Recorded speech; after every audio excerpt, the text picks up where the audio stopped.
MIT, I don't think we have such a big problem with a gap. My counterparts, I should say, in GlaxoSmithKline come to my lab all the time, and I go to their labs. So I see their reality, and they see my reality. The gap between academia and industry in other places is I think, shrinking. Just 2 days ago, there was an article on the MIT webpage about this, about how to get out of your lab, go visit the actual customers, go look at what other people are doing.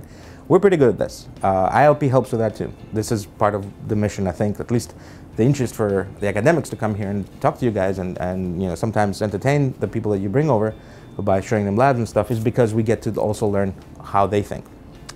The big problem with pharma right now is that they literally have run out of things to do.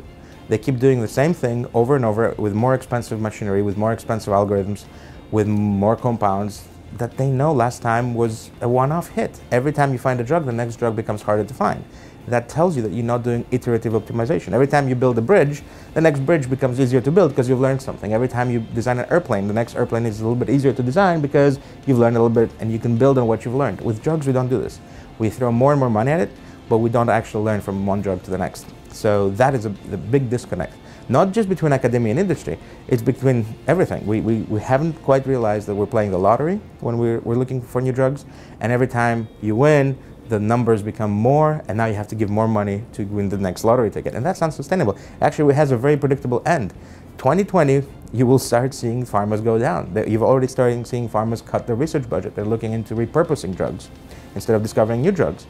They're looking to buy small pharmas that have discovered a drug instead of having their own R&D programs. Why is that? What happened? What happened was it became too expensive. Why did it become so expensive? Because we never actually got it right. From the beginning, we started getting the early on, the lower hanging fruit, and we kept doing what worked then. We're doing things that we should not be doing, such as, for instance, we're looking at more and more crystallography structures for GPCRs. That's completely dead end. We should not be doing that. There's no drugs to be found there.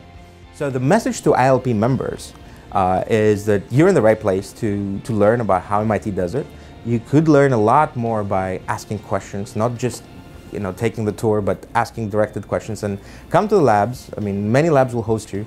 Certainly welcome to my lab, and then look at the process, look at the mess, take the message of the mess in. A research lab has got to be messy, and in our lab in particular, the Center for Bits and Atoms is famous for having all the machines under one roof. Whether you're doing biology or material science or nanotechnology or electronics, you're all under one roof. You have the lasers and the PCR, thermocyclers, all in the same room. What that does is it allows you to think without these boundaries. You don't think, oh, I am now in the laser room, I'm only going to do lasers. Right next to you is somebody doing cells, real living cells.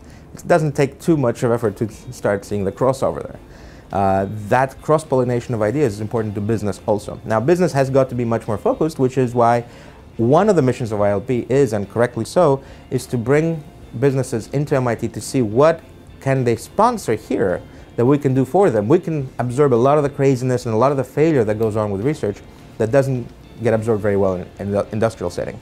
So that's a good use of ILP and MIT resources, is that when big businesses or big industries come over here and they look and they decide, okay, we're going to fund a fellowship, let's say, a postdoctoral fellowship for this field, for this approach, because even though we don't know exactly what's going to come out of this thing, we know that they're doing the right thing by exploring and by failing a lot, by seeing all the avenues that aren't really there.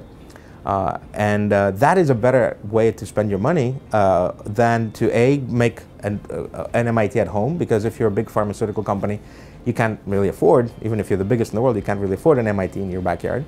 And the other end of that spectrum is when companies come here and they want to direct your research. That's not a good use of MIT resources either. We're not good at being directed. That would be a waste. If you know what you're doing, don't come here. Come here when you don't know what you're doing, and then we'll show you all sorts of options, and maybe together we'll figure out what you need to be doing.